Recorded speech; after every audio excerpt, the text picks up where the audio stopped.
Good morning. Good. Following that talk, I've decided to give my talk in interpretive dance. Is that okay? My colleagues from Herman Miller are going to join me. That's got them panicked. I'm going to share with you lots of research is shared a long time after it's finished. This research I'm sharing with you is at its very infancy of what we believe is probably a 10-year research program. We all need new tools in our toolbox, whatever part of workplace you're in. And the thing that you've seen from Gavin and from Jim earlier is that the businesses are asking for evidence. Everyone is talking about, okay, that's really interesting. Can you prove it? You're going to hear from Kirsten later as well, Kirsten Saylor a bit later, about this whole idea of evidence.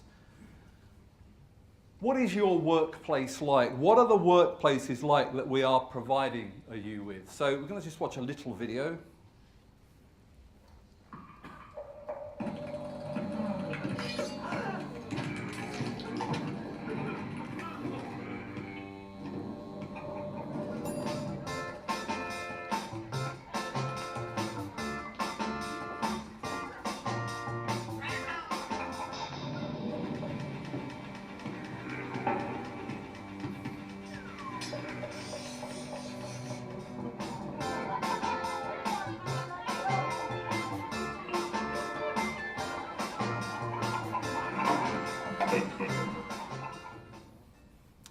A bit of fun, but we've probably worked in both kinds of workplaces. Do your people get up in the morning and say, yay, I'm going to the office? Or do they say, not another day in that place? And you are impacting people's lives, as we've already heard. The reality is that happiness is a challenge. And what we wanted to understand is more and more this whole idea of the whole human experience. We wanted to see what could be measured beyond the kind of things of self-reporting. And it's a real challenge when you get people to do this self-reporting. So we come up with this idea of measuring happiness inspired by a scientist. Would you agree that your mood affects your performance? But wouldn't it be good if we could prove it? It's kind of intuitive. You know, you go in, things are going well, and you have a better day, but can we prove that? We wanted to move beyond the kind of squishy feelings, although feelings, we didn't want to ignore it. But what there are is there's some really great moves in this whole area of scientific research. And this is a guy called Paul Zak, often known as Zacula, and you'll tell you why. Why is he holding a syringe? Well, he works for the Center for Neuroeconomics Studies at Claremont University, and he's been working for 12 years to understand something called our oxytocin levels in the blood. He found out that oxytocin is what he calls the trust molecule. The kind of thing that the more we trust, the happier we are, and we can measure that.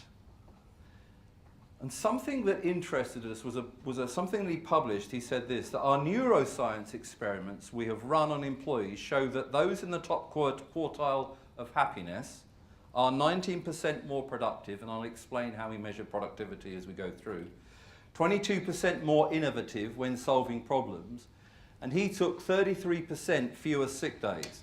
His work has shown that working in this kind of organisation also carries over outside of work, with these top quartile employees reporting 17% more satisfaction with their lives.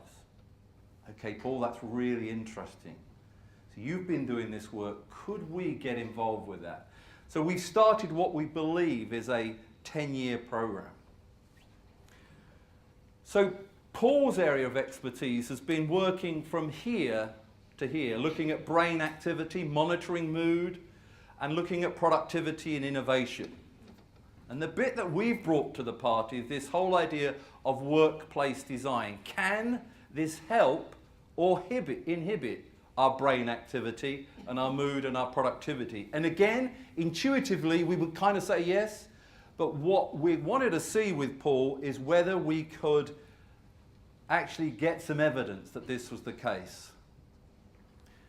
So we've tied this to some of our other research. We've currently got a research called the Living Office. And if you want to join us for a Living Office workplace, my colleague Oliver is going to be running a session next week.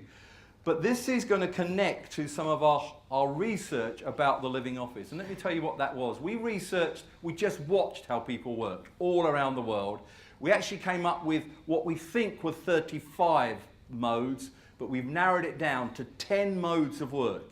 Anything you do at work will fit into one of these 10 modes. What we then do is we take those modes and we kind of assess them. You plan a set of those modes and you put them into a group of settings, and that helps you design the floor plate. If you think of this a bit like the button, if you press that button, you get a certain combination of work modes. And I just wanted to show with you 3 of the settings that we've used initially in this very early stages. The first setting is something that we call the Cove. This is a space nearby to where you work, and what goes on here is quick informal chats, conversing where you've moved beyond that chat, and huddles where you become co-creative. Not inside a meeting room, but a designated area for that.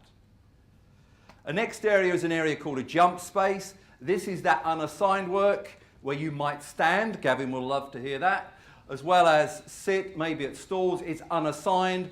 Here, you process and respond. You do the stuff that all your other work creates. It might be very, very quick. It's often in quite a high traffic area.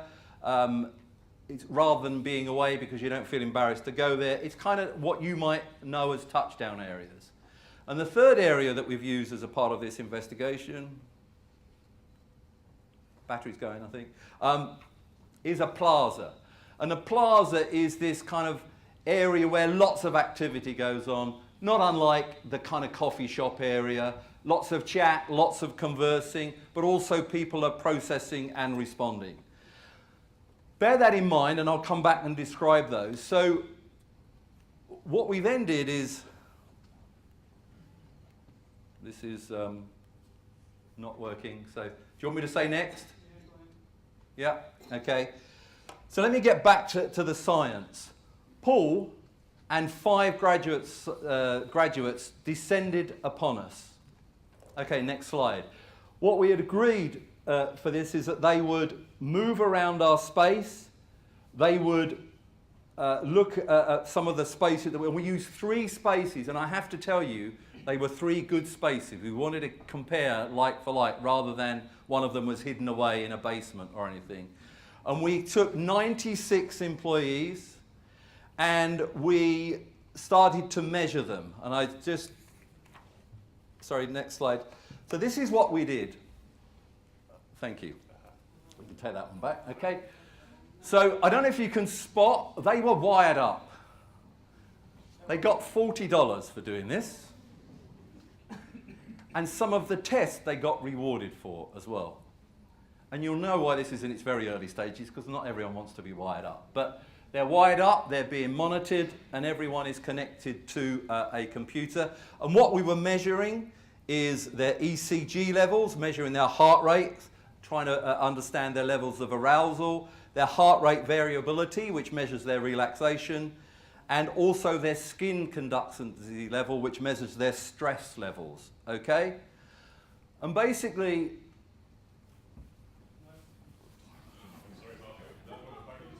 okay, fine. I tried to make you happy, but I will, okay, if I do it through interpretive dance, then that will move on, I say. So we gave them a couple of tasks. The first initial individual task was some mathematics, and if they got 70% right, they got some money. If they got them wrong, then they didn't get some money. And we were monitoring during that process. So that was the individual one. And then during this group process, they are reassembling an Apple peeler, okay? Not an Apple iPod. The kind of thing you've probably got at home and no one ever uses. We gave them an Apple peeler with instructions, and as a team, they had to get that. One of the things we decided, though, was not to have engineers doing this. we wanted people that it wasn't their normal role. Okay, so next slide. We also, and this is why we only had 96 of our 5,000 employees volunteer this, we also took blood from them, which is why he was called Zacula, okay? This is to measure two things, something called ACTH, I'm going to shorten it, I keep reading it and I still can't get it. Okay, ACTH basically, that measures your mood, and then your oxytocin looks at your level of cooperation and attachment to others. So I don't know if you want to take part in this, I'm looking for willing volunteers, I've got this, no I haven't. Okay, so with this, we then monitored them doing the same things and people in those 3 different settings that I talked to you about. Okay, so if I can have the next slide. The first bit I'm showing you, this is the only bit of self-reporting that we asked them to do. Measure the preference for the jump space, this is that kind of quick space, the Cove, the collaboration space nearby, and the plaza, that very busy space. And their preference was for the plaza. Okay, next slide. Now, interestingly, that also met with the levels that we monitored through all that terabytes of data, as Paul calls it, that actually their mood was also better in the plaza space as well. Next slide. And interesting, we also monitored their stress level, so the higher the number, the higher the stress. And the higher the stress was in that Cove area, which interestingly was the quietest of the 3 spaces.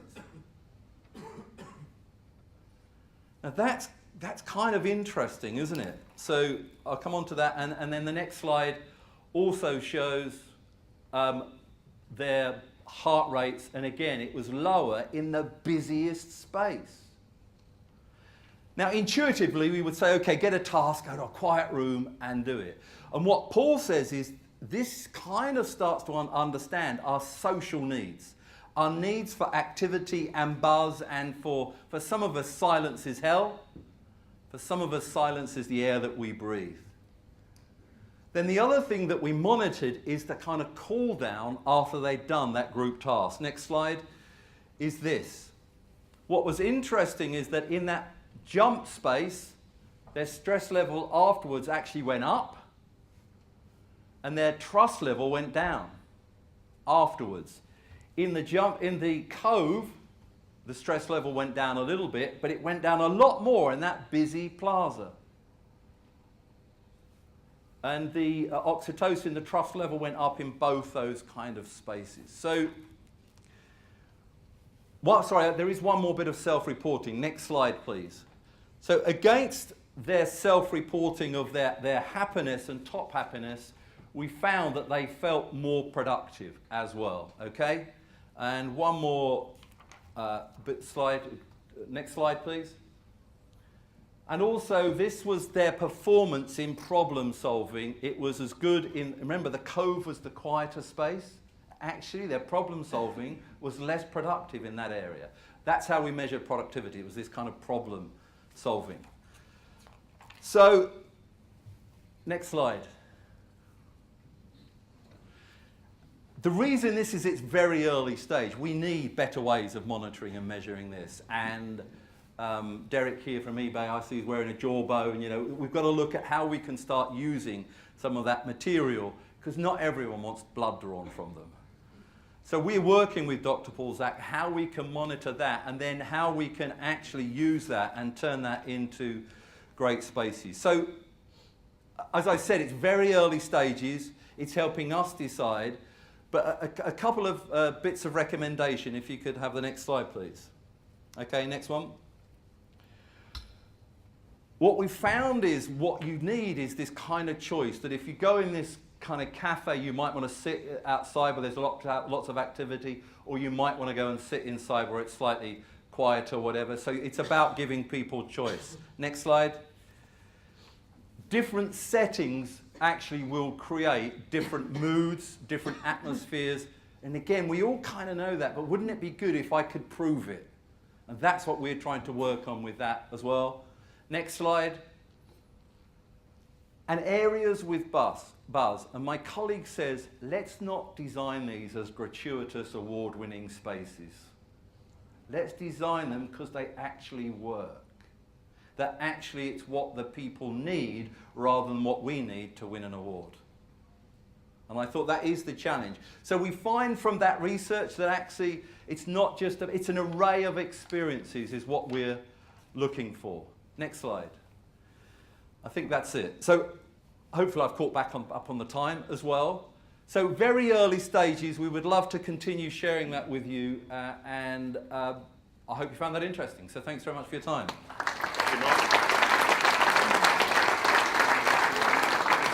Thank you, Mark, and thank you for putting up with the technology issues. Well, just before you leave, let's just have maybe one question from the audience about what Mark was presenting there. Anybody? Terrific. At the back there. Can you just wait for the microphone to come, and then, once again, name and company. Derek Bach with eBay. Mark, quick question. How are you going to tie this back eventually to the human side of this? How are you going to get people to buy into the big data that you're collecting that will help them understand the better experiences that they can have through the various type of spaces you can pose in office planning? And there's a slide missing, actually. The next stage is exactly that how we connect the human side of that with all this scientific side and actually make people accept it. So it's that bit from the workplace to the scientific side, which we absolutely acknowledge is a challenge. And also people change behaviour when they're being tested. That's one of the challenges we recognise. So it is something at its very early stages, and I don't know that we've solved it yet, but that's the next bit of the challenge, is that gap between the human and the science. Terrific. Come back in 10 years' time and say